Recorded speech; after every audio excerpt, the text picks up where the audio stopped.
చూడండి, శ్రమలతో, బాధలతో, దుఃఖముతో, కన్నీటితో నలిగి కృషించిపోతూ మనశ్శాంతి లేక ఇక బ్రతకటం వేస్ట్ అని, మరణమే శరణ్యము అని ఆలోచిస్తున్న వారి వద్దకు వెళ్ళి ఆదరించి ధైర్యపరిచి మరణించబోతున్న వారిని బ్రతికించేవారు ఎవరూ ఉండరు.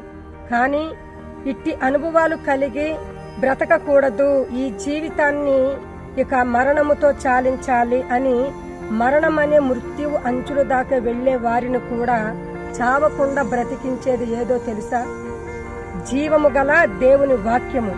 దేవుని వాక్యము ఆదరిస్తుంది, ధైర్యపరుస్తుంది, ఓదారుస్తుంది, జీవితము మీద మరల ఆశ కలిగించి బ్రతికిస్తుంది. అంత శక్తి గలది దేవుని వాక్యము.